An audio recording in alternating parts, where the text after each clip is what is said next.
Jadi, saya akan menjelaskan tentang statistika probabilitas, yaitu nomor satu adalah untuk menganalisis ANOVA dan uji hipotesis. Data ketahanan dari 5 merek sepatu, yaitu di sini ada Reebok, Bata, Nike, Adidas, dan Converse, telah dikumpulkan dari 25 orang yang dibagi menjadi 5 kelompok. Jadi yang nomor satu ini yaitu tugasnya untuk melakukan analisis ragam atau ANOVA dan uji hipotesis untuk menentukan apakah nilai tengah ketahanan dari kelima merek tersebut sama atau tidak tarafnya nyata. Baik, yang pertama penyelesaiannya. Yang pertama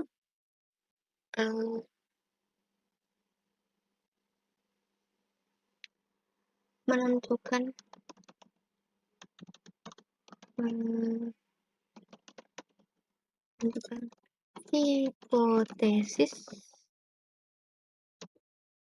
hipotesis, yaitu yang pertama adalah hipotesis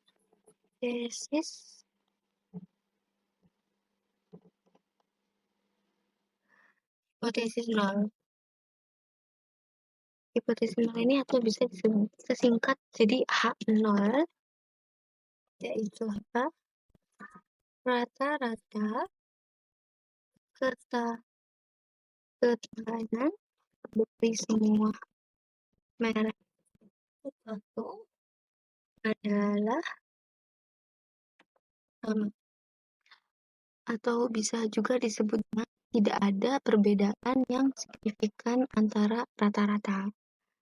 Lalu yang kedua, hipotesis alternatif atau kita singkat H1, yaitu setidaknya ada satu rata-rata ketahanan yang berbeda, atau disingkat juga ada perbedaan yang signifikannya antara rata-rata. Jadi yang pertama, hipotesis itu tidak ada signifikannya, tapi kalau H1 itu ada signifikannya. Lalu untuk yang kedua itu adalah menentukan tingkat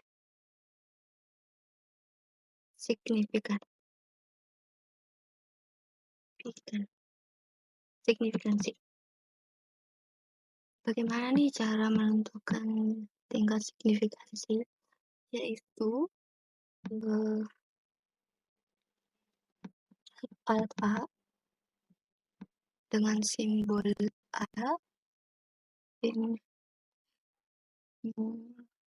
di insert simbol A.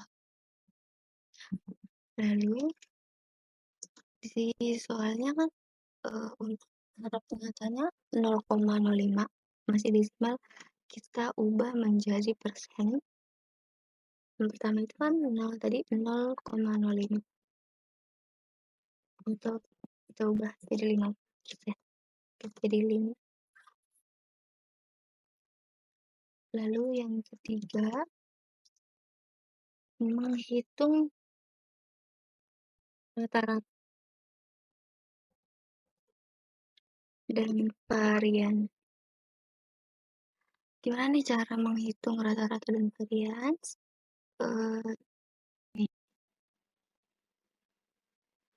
Ada 5 merek sepatu, yaitu dari 5 ditambah 4 tambah 8 tambah 6 tambah 3, totalnya 26. Lalu dibagi 5. 5 dari mana? Dari kelompok ini. Sini begini kelompoknya ada 5.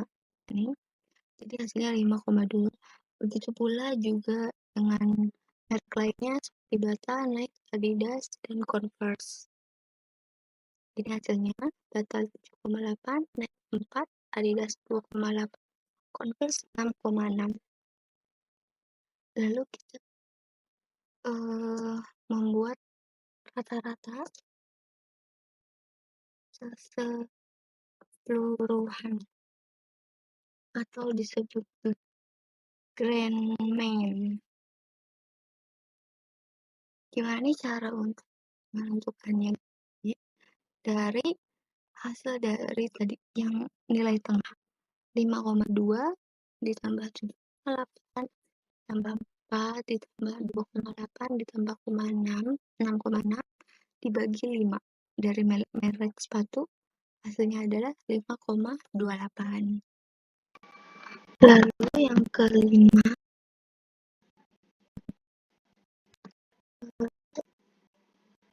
untuk varians menghitung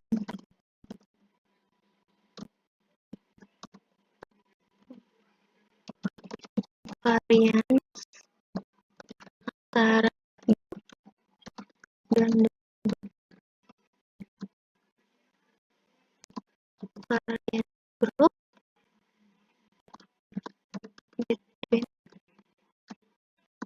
group varian, yaitu hitung selisih antara rata-rata setiap grup dengan grand mean, kuadratkan dan kalikan dengan ukuran sampel dalam grup tersebut. Grup tersebut merek 5 ini, jumlahkan hasil ini untuk semua grup, bagi hasil tersebut dengan derajat kebebasan antara grup dikurang 1, jadinya 4. Kemudian ada varians dalam grup atau within grup.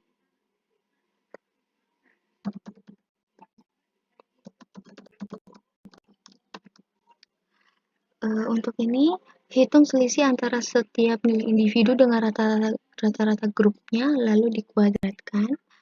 Jumlahkan semua kuadrat selisih ini untuk semua grup. Bagi dengan derajat kebebasan dalam grup total ukuran sampel. Seperti ini.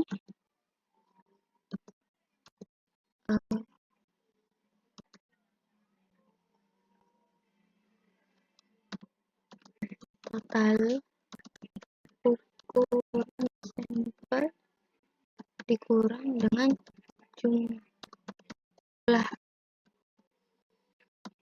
itu sama dengan 25 dikurang 5 sama dengan 20.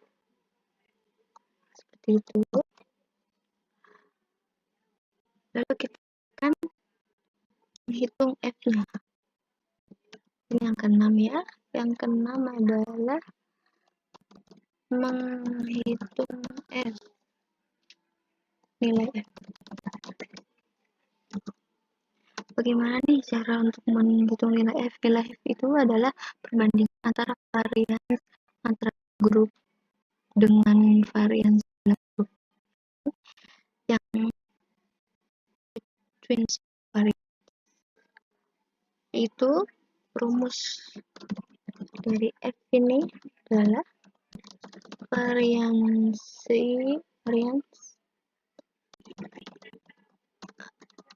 antara grup dibagi varians dalam grup. Lalu untuk nomor 7 itu menentukan nilai P. Selain F, kita juga harus menentukan nilai P-nya, yaitu dengan menggunakan nilai F yang diperoleh, kita dapat mencari nilai P dari distribusi F dengan derajat kebebasan antara grup 4 dan dalam grup 20. Nilai P ini menunjukkan probabilitas bahwa perbedaan yang diamati atau lebih ekstrim bisa terjadi jika hipotesisnya 0 atau benar. Kemudian keputusan uji. Aja sih keputusan uji itu bandingkan nilai P dengan tingkat signifikansi yang A.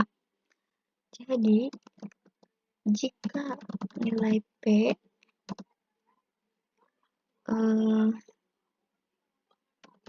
kurang dari alfa, ini alfa kita tolak atau H0, yang artinya ada perbedaan yang signifikan antara rata-rata ketahanan merek sepatu. Lalu yang kedua, jika nilai P lebih besar dari alfa, kita gagal menolak H0. Artinya itu tidak ada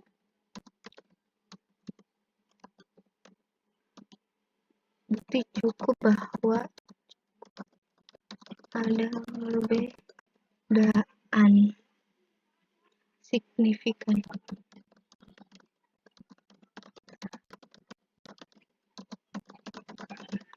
Tahanan itu. Lalu untuk 9 yaitu hasil dari perhitungan yang dilakukan. Jadi nilai F-nya itu tadi adalah 6,896.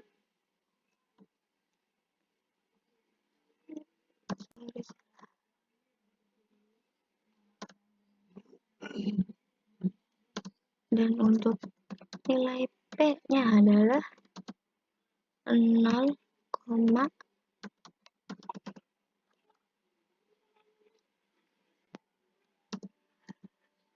jadi kita interpretasi ya.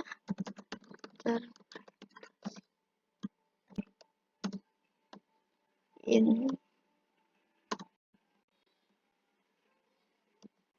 kita interpretasikan karena nilai P-nya itu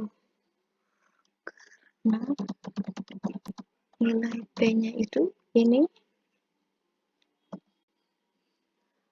0,00117 lebih kecil dari tingkat signifikansi 0,05, kita menolak 0 atau H0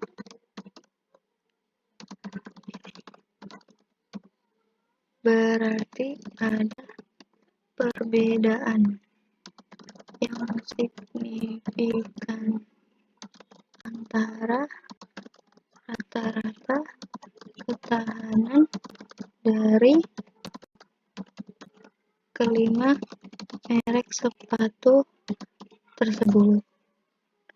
Jadi kesimpulan dari nomor 1 ini, berdasarkan uji ANOVA, kita dapat menyimpulkan bahwa rata-rata ketahanan dari merek-merek sepatu yang diuji berbeda secara signifikan. Dengan kata lain, tidak semua merek sepatu memiliki ketahanan sama.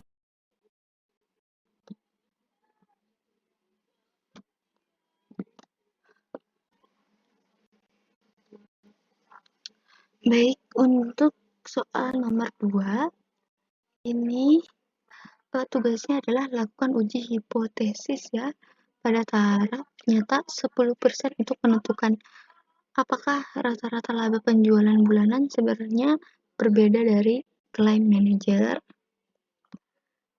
Baik, untuk langkah-langkah penyelesaiannya.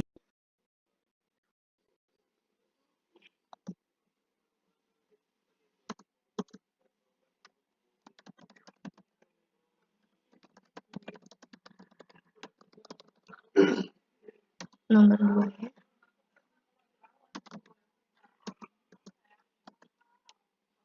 Yaitu hipotesis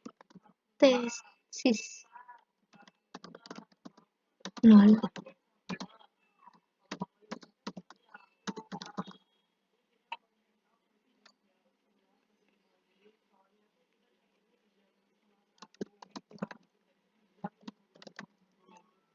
Rata-rata laba penjualan bulanan adalah seharga 500.000.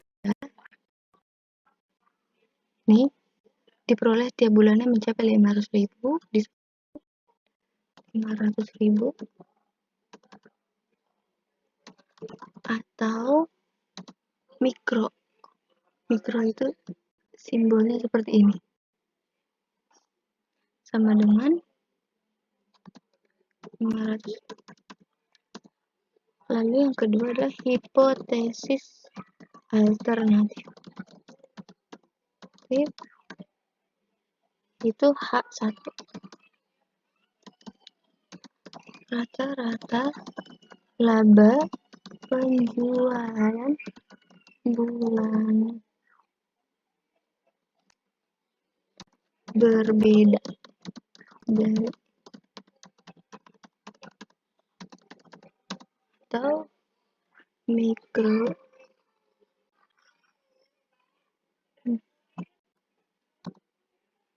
minimal 500.000. Jadi uji ini adalah uji dua sisi atau disebut juga two-tiled, karena kita ingin mengetahui apakah rata-rata laba sebenarnya bisa lebih besar atau lebih kecil dari 500.000 per bulannya ya. Lalu yang pertama kita akan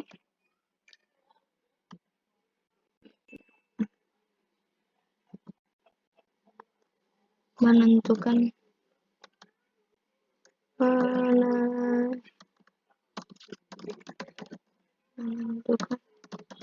tingkat signifikasi. Gimana sih meningkatkan tingkat signifikasi itu? Alpha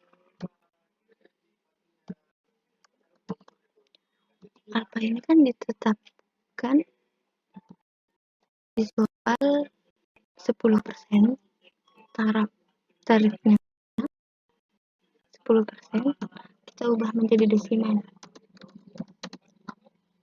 0,10. Lalu yang kedua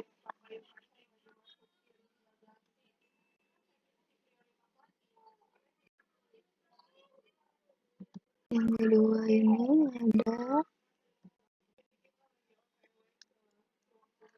mengumpulkan data.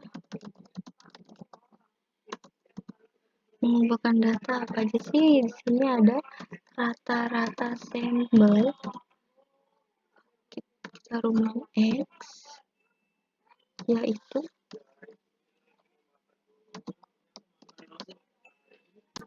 650.000.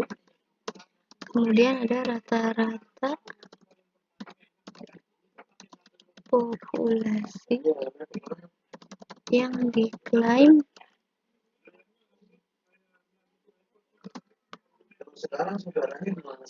itu mikro 0, sama dengan harganya 500.000.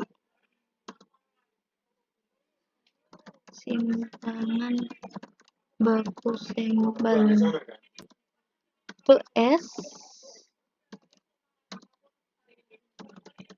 ini aja, sama dengan 400.000. Ukuran sampel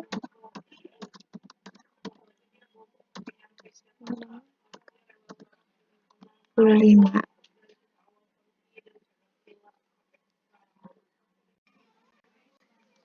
Jadi rata-rata sampel ini X-nya itu 650. 650 rata-rata labanya ya. Lalu untuk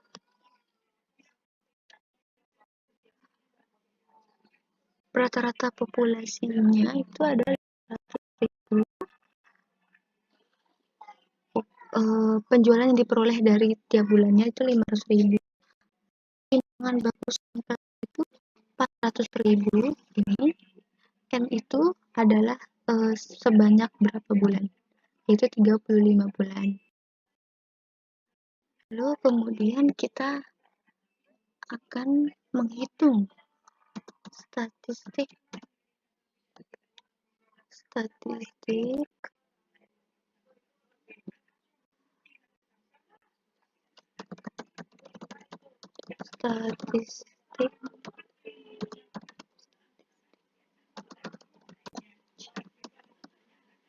Z-score.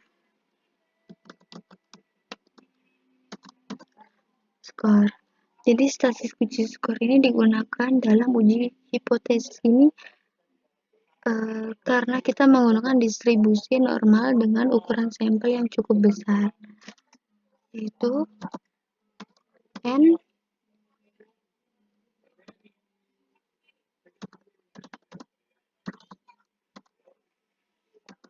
30.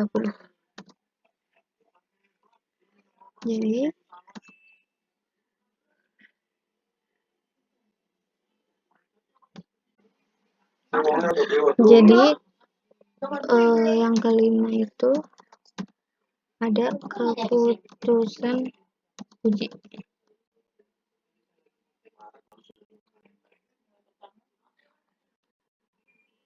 Keputusan uji ini bandingkan nilai P dengan tingkat signifikansi alfa, simbol alfa, sama dengan 0,10. Jadi jika nilai P itu lebih besar dari alfa,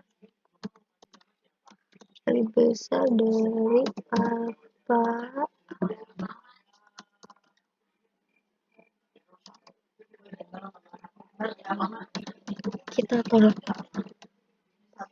hipotesis 0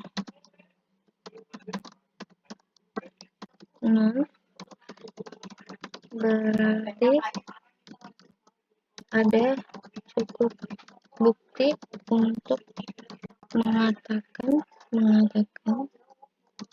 bahwa rata-rata laba penjualan bulanan berbeda dari si 500.000. Lalu jika nilai P itu bisa ini seharusnya lebih kecil. Apa kita gagal menolak hipotesis 0, berarti tidak ada bukti cukup bahwa rata-rata laba penjualan bulanan berbeda dari 500.000.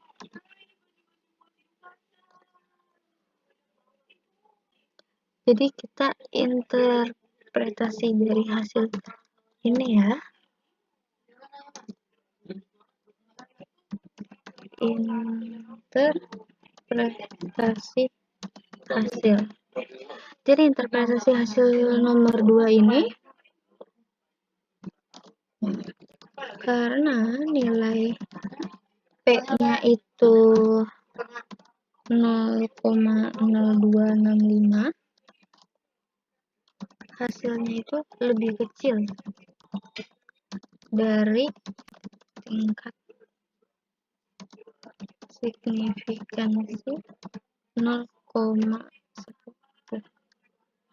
Berarti kita menolak hipotesis nol atau H0.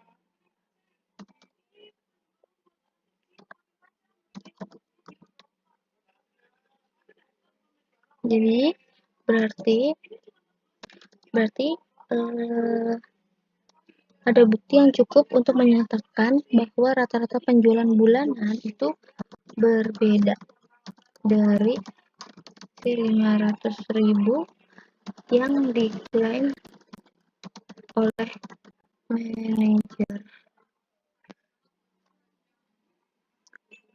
Kita menolak ya.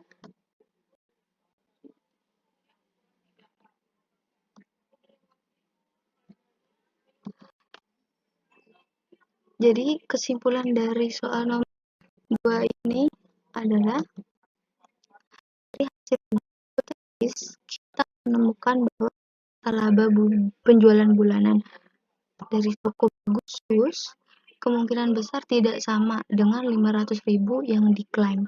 Dengan kata lain, laba rata-rata mungkin lebih besar atau lebih kecil, tapi dalam hal ini karena rata-rata sampelnya itu 50.000, tampaknya rata-rata laba penjualan bulanan sebenarnya lebih tinggi dari klaim tersebut.